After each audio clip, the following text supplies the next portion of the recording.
Hello and welcome to the Business Thorcast. I am your host, Joel Thor Neeb, and today I'm going to be talking with Otis Hooper, or Hoop, as we know him on our team. Now, I've known Hoop for more than 25 years. We went to the Air Force Academy together, experienced an incredible journey as friends. I don't think I've gone more than a week without trading at least a text message with Hoop over the past 25 years. And over the past 2 years, he's undergone an incredible transformation. Hoop has transformed himself inside and out, and it's pretty remarkable how far he's come from an out-of-shape, unfocused individual, in his words, to somebody that was able to compete on one of the most elite stages that there is in the Mr. Olympia physique competition this past fall. He then went on to complete an Ironman triathlon 6 months later. And then he just came off of the TV show American Ninja Warrior. Not only that, but Hoop is also becoming an actor, and he's got some opportunities to be in some upcoming movies that you'll be seeing in the near future. So he's made a total transformation, and we're going to talk about how do you triumph during adversity? How do you have those private victories that need to precede the public victories, as Stephen Covey would say? We're going to learn from the example that Hoop provides us.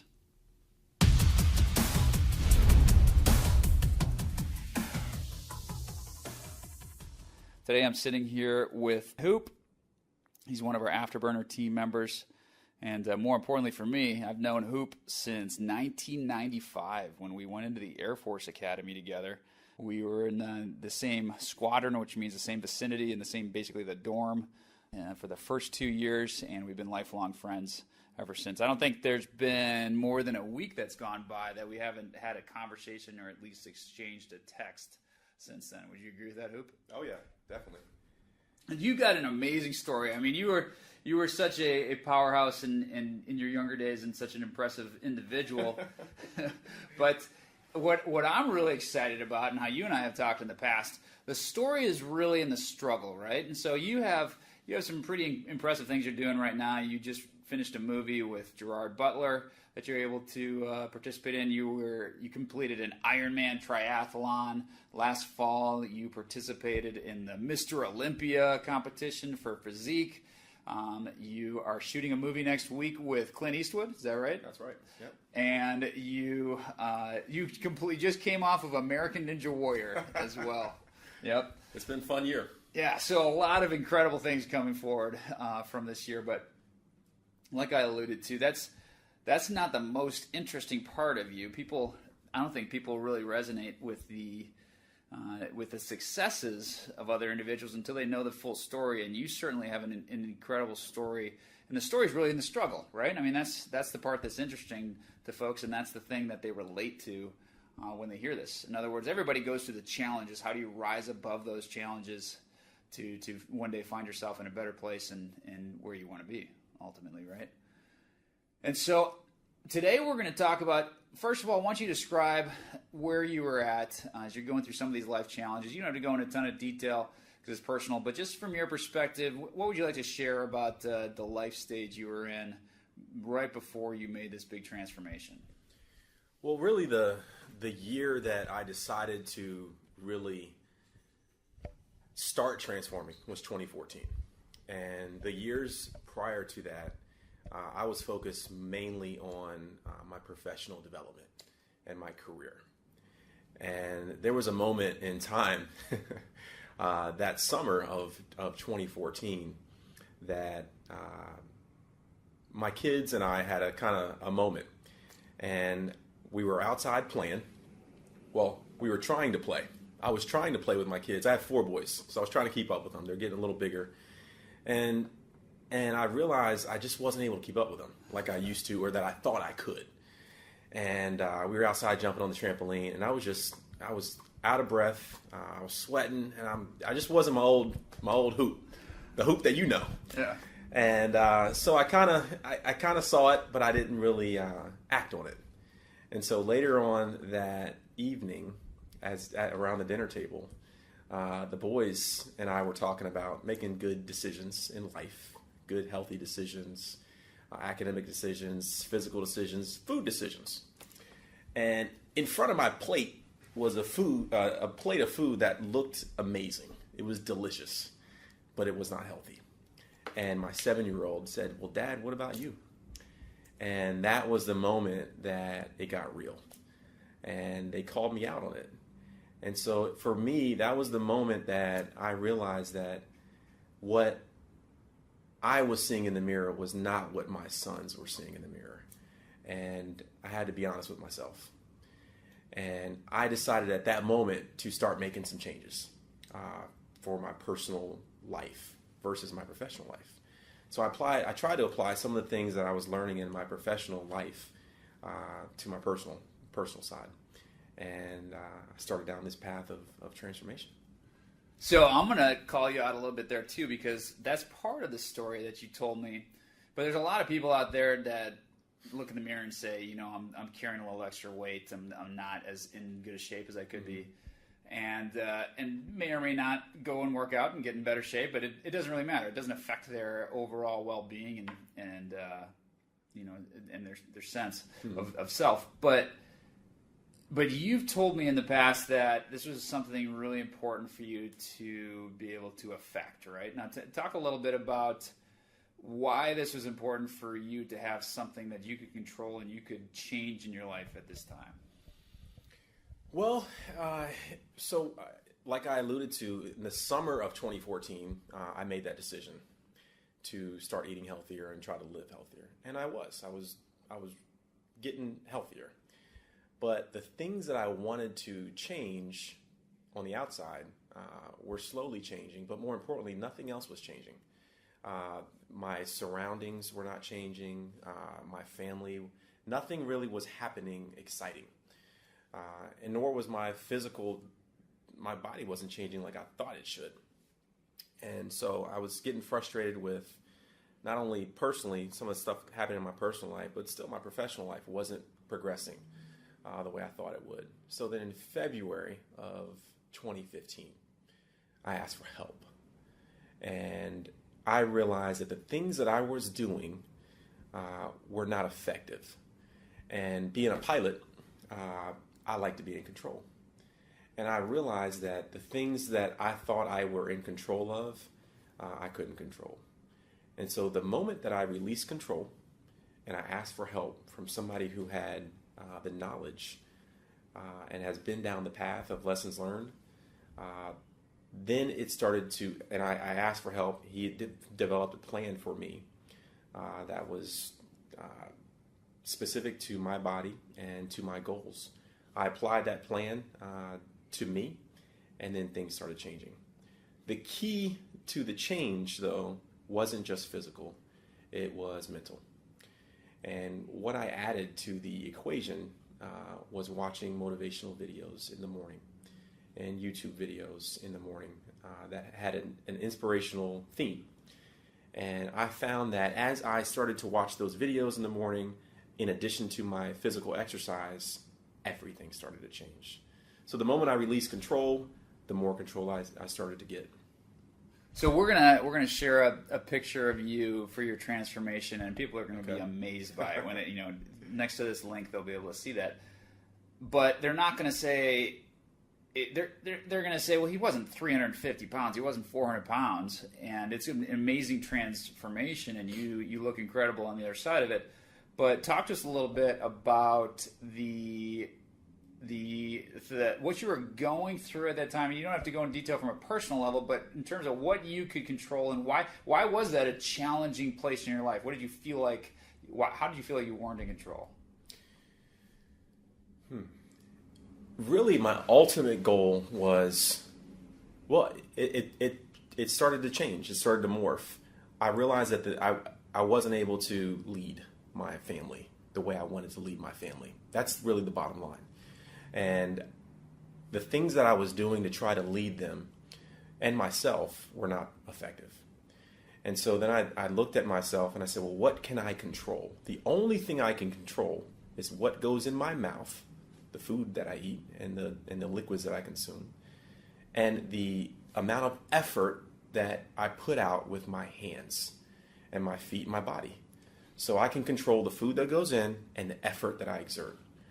And I said, well, what okay, great, got it. I can control these things. Well, what can I do to, what platform can I use to actually affect this change? And I figured, well, I can work out. That's what I can do. I can work out and I can change my diet. So that's when I reached out, and I reached out to my buddy, who's also an Air Force Academy grad, who designs diet and or meal plans and workout plans. He gave me a basic plan for me that fit my goals and my personal life. And from there, I took it to another level. And I followed his checklist. I followed his plan like a checklist, like I would in an airplane. And then I added the mental piece with the YouTube videos and things. And I never went public with it. The only thing that I wanted to do was just be better every day. Just very small incremental changes. And in the gym, what I tried to do was to build on the previous day's success or failure. And from there, I started feeling better. And I started to perform better. But the constant that happened was I gave 100% in the gym. So the effort that I exerted and then the discipline to maintain my diet was 100%. And what I've taken away from that story is you identified what you could control and what you couldn't control. And there are some areas in your life where you felt like it wasn't going the direction you wanted it to. And you said, I can't control that right now, but I can control my health. I can control what I put in my body and what activities I undertake. And that's what's interesting to me, that you were able to identify that small victory up front that you could participate in, so that you could have the other victories that we talked about here. I mean, obviously today you're doing incredible things that you could write an entire book about, but it started with a decision to first control the little things for you and then iterate after that. That's right. And I really didn't realize it wasn't that obvious to me what I was doing at the time. What I was doing what felt right. And I knew that those were small things that I can control. And as I look back, I realized it just made sense. It just made sense to do that. And so as I went through the process and lived the process, things started to become clearer for me. And then a challenge was issued about a month and a half into this transformation process. And the challenge was, you ought to attempt something that scares you a little bit. Hoop. And that was a men's physique show, which is like a smaller version of a bodybuilding show. And I told my buddy, I was like, dude, I am not getting on stage in a bikini. That is not happening. And he explained to me that they made this new category where you wear swimming trunks. And you kind of just walk on stage, you do a front pose and a back pose, and you walk off stage, 15 seconds. And I said, shoot, man, I'm almost 40 years old. Why not? And so when the goal was introduced, about a month and a half in, things started to become more clear for me on why I was doing this. Or not necessarily why, I had an end date. It was a date that I had to actually deliver. And it wasn't just some date way out in space. Yeah. So I had an end date, I had a why, I had a purpose, and an effect that I hadn't thought about was my kids started to participate with me. Yeah. My family started to align with what it is that I was doing. They started eating healthier. They started working out. They joined in with me on the morning runs, and our entire family, as a result, got healthier. Success is contagious, right? Oh, gosh, absolutely. Absolutely. That's exciting. Yeah. And so here's the things I take away from that, because I relate them directly to the type of work we do at Afterburner, where we're supporting teams with the same challenge. So let's think about what you just said. You said, I first had to find a sense of why, a sense of purpose behind the scenes. And that's why I really put you on the spot and force you to continue answering that why question, because it's not enough just to look in the mirror and say, I got some pounds to lose, right? I mean, everybody listening to this video, including me, could stand up and say, I should eat more vegetables and, I should work out more. But you really connected that to a deeper sense of purpose and to some other struggles that you're going through at that time, and to a new version of you and your family and your professional life that you were excited about, and a why, right? You connected that to a strong why. So that's step number one, where it's an individual change or it's a transformation that needs to take place within a company or a team. That's the first thing that needs to occur. And then the other thing I captured from what you said I had an end date. I had a time when I had to deliver, right? Oh, that's critical. And so it's critical for me. It takes your pipe dreams, it takes your why and your excitement about what could be down the road, and actually creates a sense of urgency around it. Because any one of us can go sit outside and go stare up at the clouds and think about the mansion we're going to live in someday, and all the money we're going to make, and the beautiful spouse, and the dream life that we're going to have. It's a totally different thing to have that why and then have a milestone that's going to hold you accountable to marching down that path in the near term, right? Oh, absolutely. The last thing I wanted to do in the summer of 2015 was get on stage and be laughed off stage, or not to look like I put in the effort. Yeah. And I needed for me to know that I did everything I could possibly do. I didn't cheat on one meal. I gave everything I could in the gym. And it's crazy, but the day before the competition, it didn't matter what happened the day of the competition, because I knew I gave everything I had. So whatever happened the day of, I was happy with, because I was happy with me. And what that translated to for me was, and I look back at this now, is I was happy and satisfied and fulfilled with the journey. Right. Which is great news, because Hoop got last place in the competition. That is not true. I won the whole show as a 39-year-old guy, and I beat all these 20-year-old young guys and 30-year-old folks, which is not supposed to happen. So it was just a really cool experience, and it started off this whole thing. Yeah. So then let's continue the story. So now you've got one victory under your belt, and then of course you just sat back and said, I'm done, and I did what I set out to do. I'm going to go back to eating hot dogs and hamburgers and changing the dream, right? No, what did you say at that point? How did you iterate? It felt so great to conclude that period that I wanted to do it again. And I wanted to see, and it stopped becoming, for me, it stopped becoming a chore. It started to become something I really actually enjoyed. And I enjoyed the process. I enjoyed aligning my family around a goal. So we, as a family this time, my boys said, Dad, you should try to compete on a national level. So 2-3 months later, I set another goal in September to do another competition. Now here's where it went wrong. I applied the exact same approach, the same theory, the same everything to this next goal. And I did almost come in last. But I learned something really important from that. And it's that it's important to have that end date, but you have to be willing to be flexible in your approach and be willing to listen to new input, because not every situation is the same. And I wouldn't say I was inflexible, but I was not open to that. I didn't realize that I needed to adjust my approach very slightly to achieve the same effect. So I had a very different effect, came in last place. It was on a bigger stage, but I also took away some great lessons learned from that.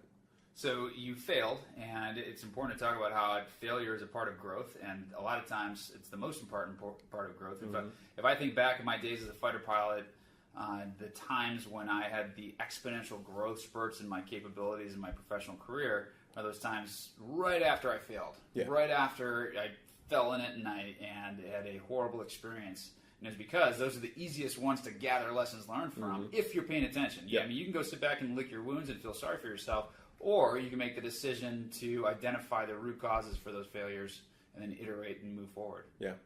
And that was, so I never shared any of my journey publicly at that point. And so I really thought about the whole mental piece of how I transformed my thinking, really. And it gave me some time when I had that loss. I know I gave everything I had, but it really gave me an opportunity to reflect on the difference between the very first goal and the second goal that had very different effects, but I gave the exact same effort. And that's where a lot of my learning came from. It was considered an off season, but I continued to train. And I trained based on some of the lessons that I did learn. And I looked at the failure, quote unquote, as an opportunity for me to roll into 2016 with an amazing opportunity to bring my wife on board. And so we set some really different goals for 2016 than I had for 2015. And they were more strategic. They did not involve hitting a target. They involved freedom. They involved living in the moment. Those were our goals for the year 2016. But there were some sub goals that would help us achieve that larger goal. But I had to put the work in. Yeah. I had to put the work in to achieve those intended effects. And it was exciting to approach goals differently. And I think that was really important for the kind of year that I had in 2016. And then your wife joined you, and your family joined in the health. Yeah, so I kept it going. I just kept it going through the through Thanksgiving and Christmas and all those fun holidays. And so my wife joined in, and on January 1st, she started. Yeah, we went to the gym together. She was getting her doctorate in nursing, so she was busy. Yeah. I mean, we were both busy with 4 kids, and she still got it done. That inspired me. And that was the first moment that I actually opened up publicly on social media and shared a before and after picture. And that blew me away with the kind of reaction that I got from everyone. It was not only were they inspired, but the words and the comments that people were giving to me was incredibly inspiring, and it just charged me up. Yeah. So, just the success that I was having, it was having effects on other folks. And they said, well, gosh, if he could do it, so can I. Yeah. And I was getting every single day, to this day, every single day I get a message from someone that says, dude, you've inspired me to give it a shot and to try something different. Here's what I've done the last month and a half. And it's pretty cool. What I take away from that is that once again, the success is contagious, but even more exciting, the changes that you're making for other people. So of course, I did a competition, a physique competition, a fitness competition based off of our conversations. You did it first. You paved the path. Your wife did it. I decided to go try it as well. My wife did it. She did another one a month ago, and it was just a great example of how when you start to succeed, it pushes other people down in the same direction. That great quote that you're the average of the 5 people you spend the most time with, and that if you're not happy with the current crowd, then raise the average. Start doing something and succeed individually, and it's going to pull the rest of the group along with you. And it's exactly what you did. You got me to become more health conscious, and then we had the reciprocal effect on each other, because then you took on the Ironman competition. And I want to talk about that again, because that's a good struggle to talk about too. And it's like I said, you have so many accomplishments. I think it's tough for people to really relate with. You're on stage at Mr. Olympia with the 40 most in shape people in the world. You are an actor and doing these amazing things with A-list people from Hollywood. So that's kind of like in outer space for most people. But what they can relate to is the challenge, and where you go from barely finishing a lap in the pool to finding the grit and the perseverance to complete an Ironman triathlon. So talk a little bit about that journey. The Ironman? Yeah. The training. Yeah. Well, let me start with the part that you kind of touched on, is inspiring. So as I was inspiring other folks, I realized that the importance of setting a goal and striving to that goal, and then being aware of what's happening to yourself during the journey. And Joel, you and I have been friends for 20 some years now, and I saw you struggle through some really significant personal events for you, and you didn't just succumb to it, you fought back. And I remember talking to you during that phase, and 5 years later you ran an Ironman and completed an Ironman in New Zealand. And that is actually what inspired me to say, well, gosh, if Joel could do it, I could easily do it. So that was the inspiration for me wanting to do something that seemed impossible to me. Because the year prior, 2016, I had reached the pinnacle of the exhibition of strength in Mr. Olympia. And in 2017, I wanted to do the opposite. I wanted to see if I had the endurance to withstand an Ironman. And so I called you and I said, hey, is it possible to train for an Ironman, swim, bike, run, to complete it in less than 17 hours and train for it in 5 months with no experience whatsoever? And you said, yes, you can do it. Yes, you can do it with the mentality that you have. And that was enough for me. And so I literally Googled Ironman training, beginner Ironman training. And I found this website that had a plan, a 5-month plan. And the reason it was a 5-month plan was because I wanted to do one. I wanted to do the New Zealand one. Yeah. I wanted the one that you did 2 years later in March of 2017. As things worked out, I wasn't able to pull off the logistics to do the New Zealand one. So I wanted the one that was closest to it, and it was in Houston, in the Woodlands, Texas, in April 22nd of 2017 this year. Yeah. So backing up, so I started with the date. I backed up 5 months. This plan was a 5-month plan. You told me I could do the plan. I believed you because I watched you go through so many different struggles, and you completed it. And so it gave me the inspiration to believe that I could too. And so you're coming from this big, bulky frame and benching 400 pounds and on the Mr. Olympia stage to the guy who's going to go run a marathon, bike 70 or 112 miles, and then go for this 2-and-something mile swim, right? Well, it starts, as you know, it started with the swim. So 2.4 mile swim. That the time cutoff is 2 hours and 20 minutes.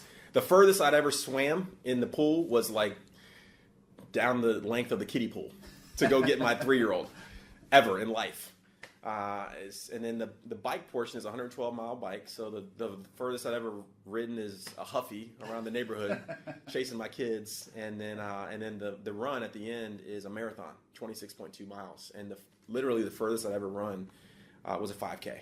That's it, 3.1 miles. Wow. So all the odds were stacked against me. And as big as I was, I'm a 200-pound guy. At that time I had 3% body fat, 200 pounds. So it was all muscle. So I get in the pool and I start swimming and I literally sink to the bottom. And I had that on video. So I swam 50 yards, which is, if you look at an Olympic pool, it's the short distance, side to side, down and back. And it was ugly. It was not pretty. And I was out of breath, and I've got it on video to prove it. And I knew that I was in for a serious challenge. But I didn't know where to start. So what I did is just the same way I started with strength training. I just started. I started with what I could do. And I had become comfortable at that point sharing my story on social media. So I happened to share that video of me swimming down and back 50 yards. And somebody, a swim coach in Dubai, saw me slapping at the water and offered to put me in his online program for free to teach me some techniques to learn how to do a freestyle. So I took him up. I started training. It was on me.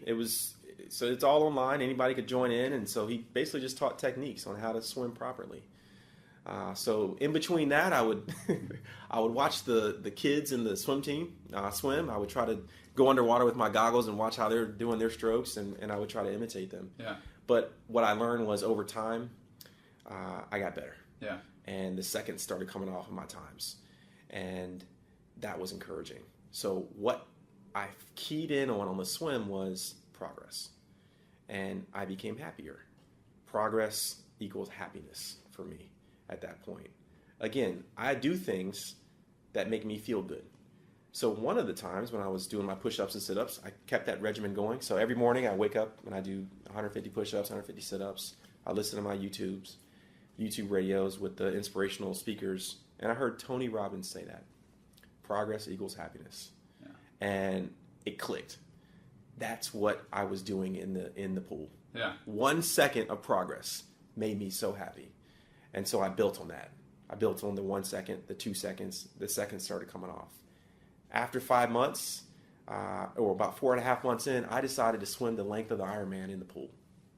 And I swam it in 1 hour and 23 minutes, which is crazy. That's fast. For not being able to swim it right. at all. That's it's crazy. Fast. And so the pro swimmers in open water, they swim it in an hour and 5 minutes, an hour 10 minutes. And so I'm 10 minutes behind these pros in the pool, of course. But it made me feel good. Yeah. And that's the important part, right? The journey. So I decided 10 days later to do it again. And I shaved off 3 minutes. So I did it in an hour and 20 minutes. Now I'm feeling real good. I'm like, oh, the swim is nothing. I got the swim. And so meanwhile, of course, I'm training on the bike. I'm training on the run. My knees are getting beat up from this 200 pounds, so just jolting on these long runs. But I figured out a way. Got the right shoes. I didn't have the right equipment at first. And somebody loaned me their bike to ride during the bike portion. And of course, you loaned me your bike, which was inspiring as well. So every time I was on your bike, the same bike that you completed your Ironman on in New Zealand, I thought about you. And I thought about the struggles that you went through. And when my legs were getting tired and they were swelling up from just the blood just going constantly, Joel didn't quit. Thor didn't quit. Neither will Hoop.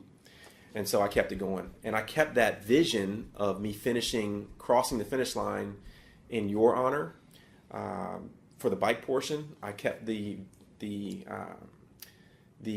vision of finishing the swim in my son's honor, who had diabetes, and then finishing the run and the remaining piece of the Ironman, just for everything that I've gone through.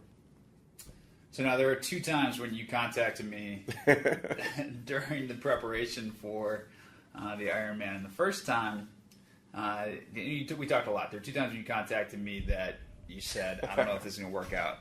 The first time you called me up and you said, nobody really knows the difference between an Ironman and a triathlon. I'm just going to kind of sneak in a triathlon, a small one, a short one. And we can do a sprint triathlon and go get that, and that'll count, right? Well, that's because I didn't know. I didn't know the difference. I thought that the only length of a triathlon was an Ironman. Yeah. I did not realize there are 4 different distances of a triathlon. Yeah. So I just started training for the hardest one, which no one does. Yeah. You don't do that. Skip you don't skip the sprint that takes only an hour. Yeah. And go right to the Ironman that can take up to 17 hours. Well, that's what I did. Yep. So I did not know that you could build into it. Right. And so we had that conversation, and you said you wanted to build into it. And I think that's a really common challenge for folks to say, I want to de-scope my mission. I want to rein in at the goal line. I want to do something that's a little bit easier. And it takes the team at that point to your sense of why, your sense of purpose. And we had to revisit that in that conversation to really determine whether it made sense. And what I liked about your approach is that I think if we would have determined that this was just for saying you did an Ironman, then you would have not done one. You would have known it'd be worthwhile to stop at this point and spend more time on other projects, spend more time with family, spend more time on other things that are prioritized. But you said, no, this is important. I want to be able to tell this story, and it's part of the, I have a significant why built into this that is driving this Ironman pursuit. And you said, I am gonna go after this. After you had that one bump in the road where you were doubting it, and you kept going. Yeah, and one of the things that I kind of touched on earlier, my son Isaiah, who's 14 now, 6 days into my training, November 1st or around November, he was diagnosed with type 1 diabetes, and I wanted to show him, and it affected him as a child. It changed his world. So he has to inject insulin into his body anytime he consumes carbohydrates for the rest of his life. And he was kind of looking at that as he was feeling bad about himself, and it changed everything. And so what I wanted to do was dedicate my training, specifically the swim, to him, and the Ironman portion of the swim to him. And I wanted to show him that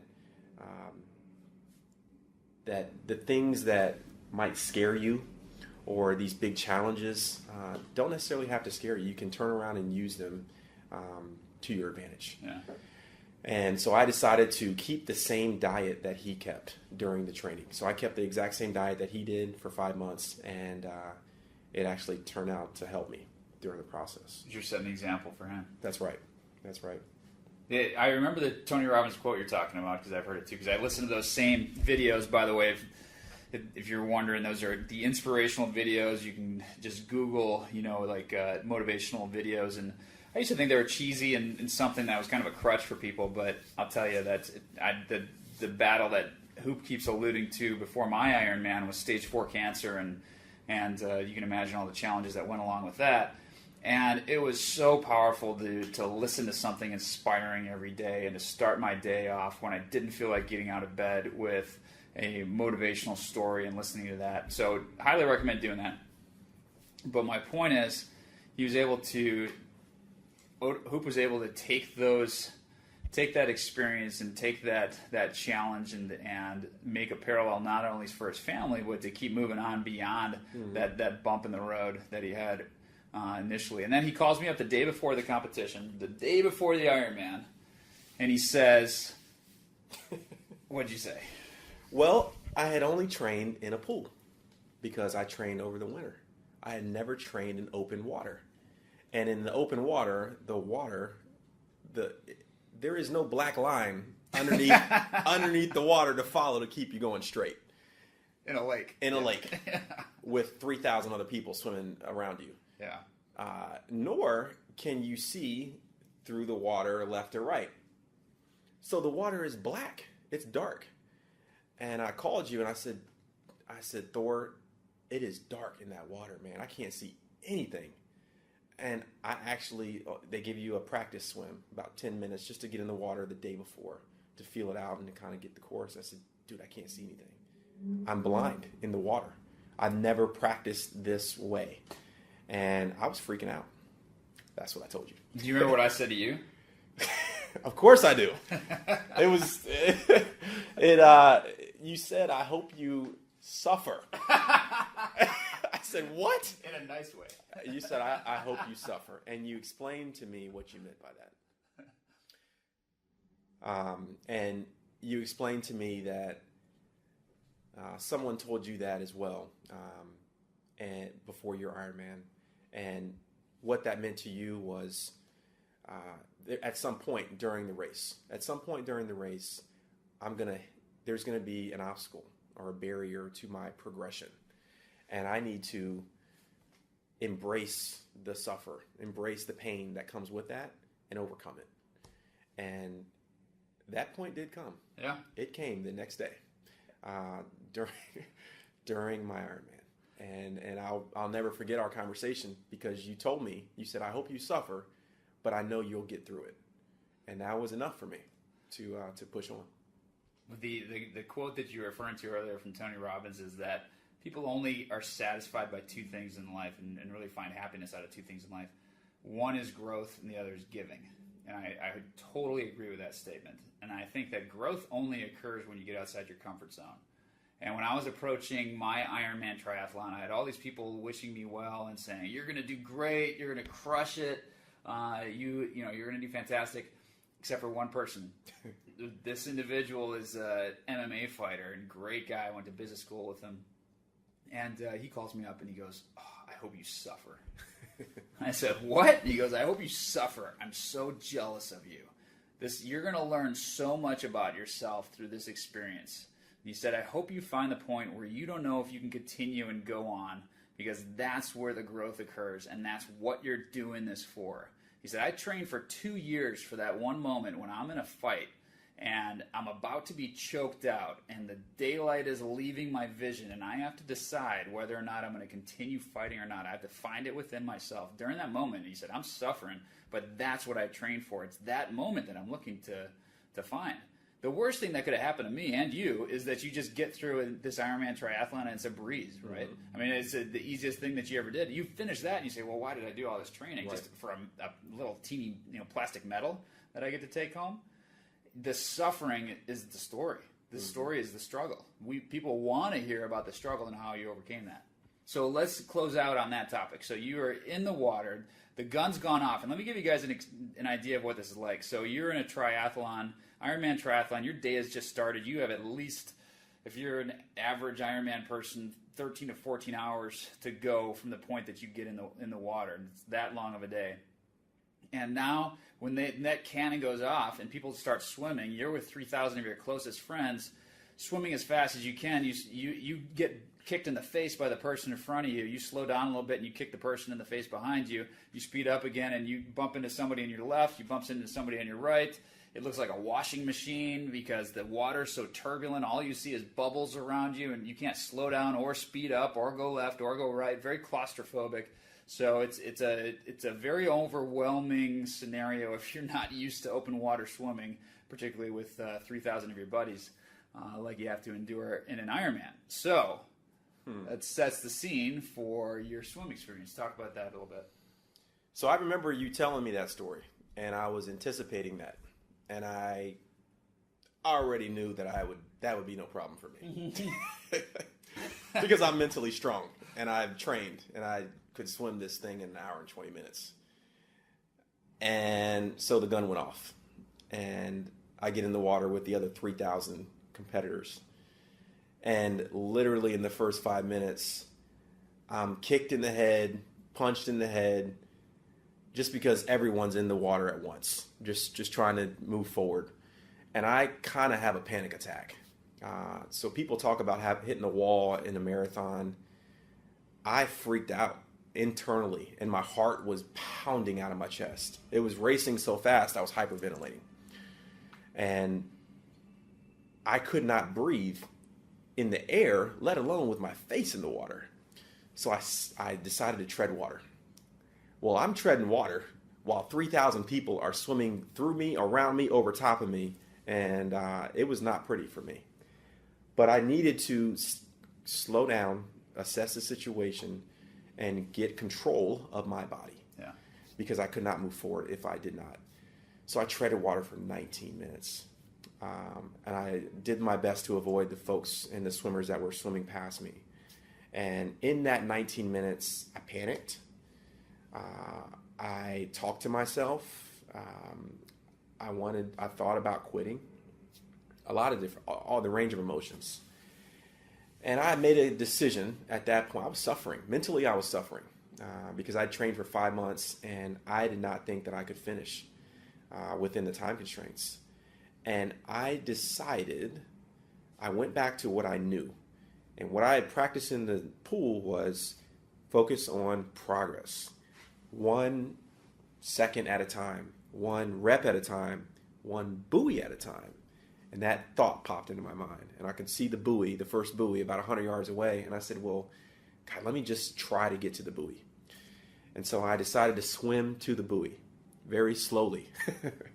So by the time I got to the first buoy, which was only 100 yards, which I can do in less than 2 minutes in the pool, it was 34 minutes. And I thought in my mind, there's no way in the world I'm going to be able to finish within the time constraints.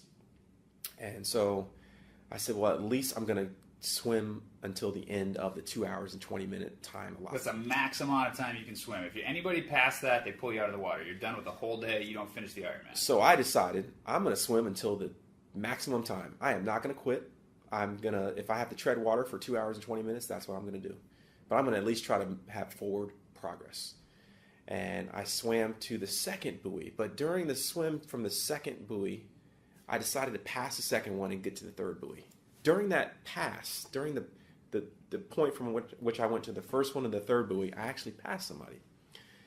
And it told me that I wasn't the slowest guy. I wasn't, I was actually making progress. And so from that point, I actually smiled underwater. I remember smiling underwater and feeling like there might be a chance. I might have a chance. And so I started to swim a little faster. I got a little more efficient. I got my breathing down under control, and I started really picking up the speed just like I had practiced and just like I had trained. And I didn't finish in the time that I was hoping for, but I finished in enough time to qualify me to continue on for the bike. And for me, that was a massive victory. And it was an incredible an incredible experience to go through that and to know that I hit my wall in the first 5 minutes of a 13-hour and 29-minute day for me. So for me, what I really took home from that experience was focus on progress. Don't worry about the people around you and how fast or how slow they're going, or the businesses that are moving faster or slower than you, or your department that may be progressing at a different rate. Focus on what I can control and move at the best pace and the best speed that I can. And before you know it, you'll turn around at the end of the day and realize how much further you have come than when you started. Yeah, I love that you connected that theme of training in the pool at the very beginning when you first hopped in and decided to try to train for a triathlon, and you could barely swim a couple of laps, and then you progressed into the ability to complete the entire Ironman swim, and then you got a little bit faster. And behavioral scientists call that a growth mentality versus a fixed state mentality. You have a growth mentality, and you said, if I can just make a little bit of progress, then I'll be okay. And even when you're terrified and in the water and full of anxiety about swimming in open water in a scenario with 3,000 people around you, just like any human being would, it's a natural reaction, you're able to overcome that because you rely on, one, your habit patterns that you established during training, and two, this mentality that it's about growth, and this is not a fixed state. This is not the way it'll always be. There's a way to overcome this along the way. That's what's exciting when I listen to your story. Absolutely. And just, I mean, if the past 2 years, it's been one event to the next. So everybody always likes to ask me, what's next? Yeah. And, I think we're throwing around some ideas out there. And I'm excited to find out what's next. I'm not 100% sure what I'm going to do next, but I know it's going to require a challenge for me to continue growing. Yeah. And I'm looking forward to it. We'll see what happens. Well, that's exciting. You certainly have accomplished a lot in a short period of time, to go from looking in the mirror and feeling like you were out of shape and that you needed to change something in your life, and this occurring during a period of time when there were other things that you weren't happy about, and then going through some life challenges, and you said, there's one thing I can control, and that's myself, and you started succeeding in that area, and you scaled that out into many others. And like we said at the beginning of this podcast, just completed a Mr. Olympia competition, did the Ironman triathlon within 8 months of that Mr. Olympia, very different body types and training that goes into both of those. Competed on the American Ninja Warrior, and then just to be the icing on the cake, you're shooting movies with Gerard Butler and Clint Eastwood, and doing some pretty incredible things, in addition to being a very valued Afterburner team member along the way. Well, what an incredible story. This is one of my favorite ones to share. I've known you, Otis, for pushing 25 years now, and you've been one of my best friends for a long time, and I've seen you go through all these changes, and it's exciting to see how when somebody gets a sense of why and a purpose behind them and builds out some discipline to their execution, that they can accomplish anything. And it's what we see with individuals when they apply that mentality, and it's what we see with teams when they build success upon inspired alignment and disciplined execution. I want to thank you, Otis, for being a part of the podcast today and for sharing a very personal story. I know a lot of these things you're happy about talking about and exciting, but I know some of these things are part of your life challenges that you don't know anybody a story on, and yet you come here and you share those because you know it can help other people.